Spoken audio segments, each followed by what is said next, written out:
मुंबई शहर में एक विशाल मम्मी ने तबाही मचा रखी थी। वो गाड़ियों को उठा के फेंक रही थी, पेड़ों को उखाड़ रही थी, घरों को तोड़ रही थी। शहर में एकदम से मम्मी कैसे आ गई?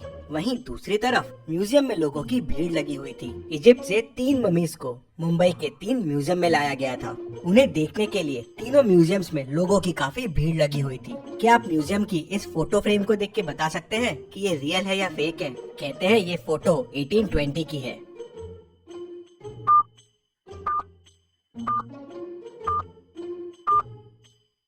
ये फेक फोटो है। 1820 की फोटो में प्लेन कहाँ से आएगा? उस वक्त प्लेन का इन्वेंशन ही नहीं हुआ था। तभी अचानक म्यूजियम में मम्मी घुस आती है। वो पूरे म्यूजियम में गैस छोड़ती है। गैस की वजह से सारे लोगों का दम घुटने लगता है और सारे बेहोश हो जाते हैं। मम्मी वहाँ अंदर आती है और ताबूत लेके चले जाती है। ऐसे ही दूसरे म्यूजियम में भी होता है। पहले गैस से लोगों को बेहोश और फिर मम्मी दूसरा ताबूत लेके भी चले जाती है। और फिर तीसरे म्यूजियम में भी यही होता है। तीनों ताबूत और मम्मी लेके चले जाती है।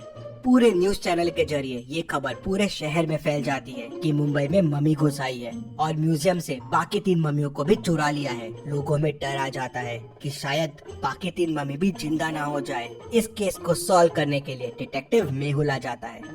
मेहुल म्यूजियम में पहुंच जाता है। म्यूजियम का ओनर मेहुल से मिलता है और उसे बताता है कि 3 मम्मीज जो ताबूत में कैद थे वो चोरी हो गए हैं। उनको एक बड़ी विशाल मम्मी ने ही चुराया है। वो मम्मी आई और यहाँ गैस छिड़क कर सबको बेहोश कर दिया और फिर ताबूत लेके चले गई। मेहुल थोड़ा सोच में पड़ जाता है। तभी उसे पास में एक पाइप पड़ा दिखता है। मेहुल समझ जाता है कि इस पाइप की मदद से ही गैस छोड़ा गया था। मतलब कोई म्यूजियम के आदमी ने भी मम्मी की मदद की होगी। मेहुल म्यूजियम के 3 लोगों से पूछताछ करता है। गार्ड कहता है, सर मैं तो बाहर पहरेदारी कर रहा था। जब मम्मी आई मैं मम्मी को देख के डर गया और वहाँ से भाग गया। टेक्नीशियन कहता है, सर मैं तो सीसीटीवी रूम में था। मम्मी को देख के डर गया और बाहर ही नहीं आया। मम्मी चले गई। उसके बाद बाहर आके मैंने ही ओनर को कॉल करके बुलाया। फिर ओनर कहता है, हाँ सर इसी ने मुझे फोन करके बुलाया और मैं तुरंत यहाँ आ गया। मेहुल समझ जाता है कि तीनों में कौन मम्मी से मिला हुआ है। क्या आप सोच के बता सकते हैं कौन मिला हुआ है?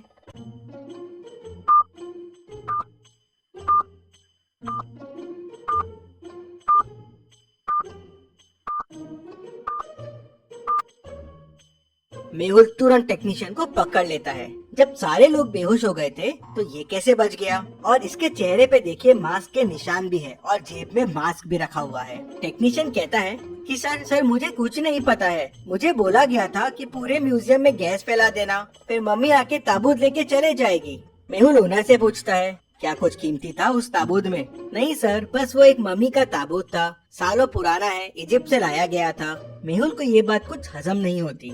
कोई ताबूत के लिए शहर में और म्यूजियम में इतना हल्ला नहीं मचाएगा। मेहुल तीनों ताबूत के फोटोज मंगवाता है और उन्हें ध्यान से देखता है। तीनों ताबूत को देख मेहुल तुरंत समझ जाता है कि ताबूत की चोरी क्यों हुई है। क्या आप तीनों ताबूत को देख के बता सकते हैं? सोचिए और जल्दी से आपका आंसर मुझे कमेंट करके बताइए।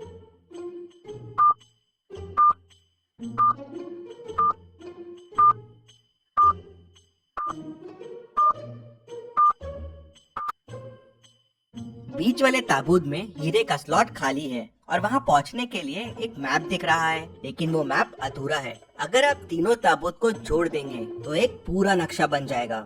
शायद वो नक्शा हीरा तक लेके जाएगा, इसलिए उन ताबूतों की चोरी हुई होगी। लेकिन ये नक्शा कहाँ का है ये समझ नहीं आ रहा था। शायद ताबूत के अंदर कुछ सुराग हो, इसलिए चोरी की गई है और उस नकली मम्मी को इसके बारे में पता होगा। मेहुल ओनर से और पूछताछ करता है, और क्या जानते हो इस मम्मी के बारे में और किस किस को पता था इस मम्मी के बारे में? तो ओनर उसे बताता है। कहते हैं इनमें से एक मम्मी जो उनकी राजा थी वो काली गुफाओं में रहती थी, उसे श्राप मिला था। सर इसके बारे में मुझे 2 साइंटिस्ट और एक असिस्टेंट रूपा को पता था।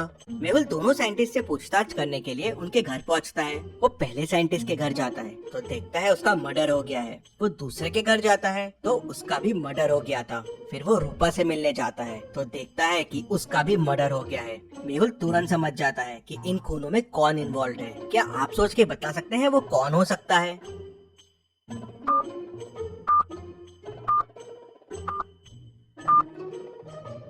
सोचिए और मुझे आपका आंसर कमेंट करके बताइए।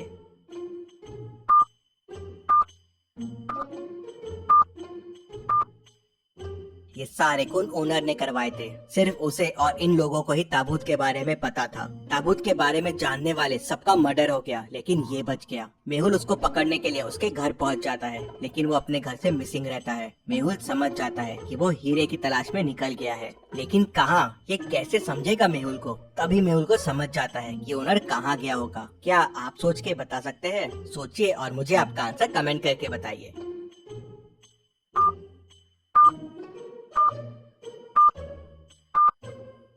ओनर ने मेहुल को काली गुफाओं के बारे में बताया था। राजा वहीं कैद था, तो शायद हीरा भी वहीं होगा और नक्शा इन गुफाओं का होगा।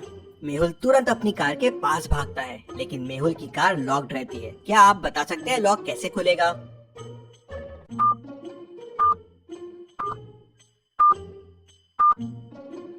जी हाँ, चैनल को सब्सक्राइब करके ही लॉक खुलेगा, तो जल्दी से चैनल को सब्सक्राइब कर दीजिए। मेहुल भी सब्सक्राइब बटन दबाता है और कार खुल जाती है। मेहुल कार लेके काली गुफाओं की तरफ निकल पड़ता है। काली गुफाओं के बाहर पहुंचते ही मेहुल को ओनर की कार दिख जाती है। मेहुल समझ जाता है कि ओनर यही है। मेहुल भी गुफाओं में आगे बढ़ने लगता है, लेकिन उसे आगे का रास्ता समझ नहीं आ रहा था। तभी उसे 3 रास्ते मिलते हैं। कौन सा रास्ता लेना चाहिए मेहुल को? क्या आप सोच के बता सकते हैं?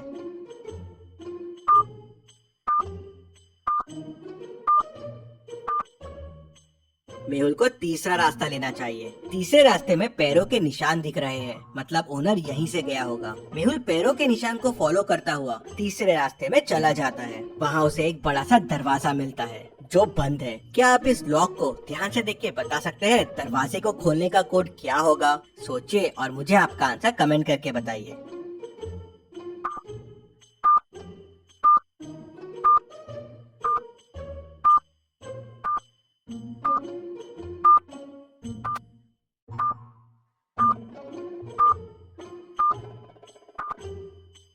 और इसका कोड होगा 5। मेहुल कोड 5 प्रेस करता है और डोर खुल जाता है। 2,3 8 है, तो 2 3 6 प्लस 2 8 हो जाएगा। 3,2 9 है, 3 इंटू 2 6 प्लस 3 9 हो जाएगा। 4,1 8 है, 4 इंटू 1 4 प्लस 4 8 हो जाएगा। सो 1,4 होगा 1 इंटू 4 प्लस 1 मतलब 5। मेहुल अंदर जाता है तो उसे वहाँ ओनर मिल जाता है। मेहुल उसे पकड़ लेता है और सीधे ले जाके जेल में डाल देता है, लेकिन ओनर कहता है कि उसके पास ताबूत नहीं है। किसी अनजान व्यक्ति ने उससे ताबूत खरीद लिया था। उसने तो नक्शा याद कर लिया था और ताबूत के अंदर से वो पेपर निकाल लिया था जिसमें इस गुफा के बारे में पता था, और गलती से मैंने आपको उसके बारे में बता दिया। मुझे ताबूत बेचने के 1 करोड़ रुपए मिले थे और मैंने ही दोनों साइंटिस्ट और रूपा का खून किया, जिससे इन ताबूत के बारे में किसी और को नहीं पता चले।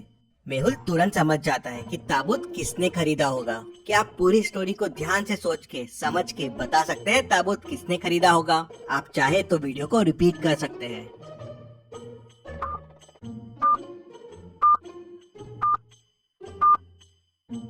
ताबूत पहले वाले साइंटिस्ट ने खरीदा था। जब मेहुल उसके घर गया था तो साइंटिस्ट के हाथ में मम्मी के कपड़े थे और उसके वॉल पे मम्मी और ताबूत के साथ एक सेल्फी भी थी, और वो सेल्फी उसके घर की लग रही थी। मेहुल उसके घर जाता है तो उसे ताबूत मिल जाता है। रिसर्च के लिए साइंटिस्ट ने ताबूत खरीद लिए थे। मेहुल उन्हें वापस म्यूजियम में लगा देता है। Case solved, detective Mehul rocks. इसी बात पे जल्दी से वीडियो को लाइक कर दीजिए। चलिए अगली पहेली देखते हैं। रामपुर गाँव में एक मेला लगा था जहाँ आए दिन लोगों के जेब से चीजें गायब हो रही थी। लगता है मेले में बहुत सारे जेब कतरे घूम रहे हैं। वो इतनी परफेक्शन से जेब काट रहे थे कि किसी को पता ही नहीं चलता था। एक दिन इंस्पेक्टर गणपत मेले में जाता है जेब कतरों को पकड़ने के लिए, लेकिन कोई उसकी जेब काट लेता है और उसे पता ही नहीं चलता। ये बात डिटेक्टिव मेहुल तक पहुंच जाती है, तो अगले दिन मेहुल जाता है मेले में जेब कतरों को पकड़ने के लिए। लॉजिकल आर्मी पॉज कीजिए और सोचिए क्या तरीका अपना सकता है मेहुल जेब कतरों को पकड़ने के लिए।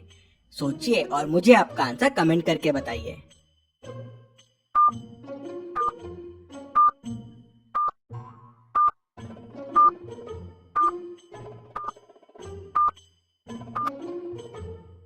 चलिए मेहुल ने क्या तरकीब अपनाई वो देखते हैं। मेहुल ने पैसों को एक रस्सी से बांध दिया और रस्सी अपने जेब के अंदर बांध दी और थोड़े पैसे जेब से बाहर निकाल दिए, जिससे जेब कतरों को लालच आ जाए। और जब जेब कतरे ने पैसे निकालने की कोशिश की और भागने लगा, रस्सी खींची और मेहुल समझ गया उसने तुरंत उनको पकड़ लिया। Detective Mehul rocks. इसी बात पे जल्दी से वीडियो को लाइक कर दीजिए। और आपने क्या सोचा है, आपके आइडियाज मुझे कमेंट में बताएं। सबसे अच्छे कमेंट को मैं पिन करूंगा।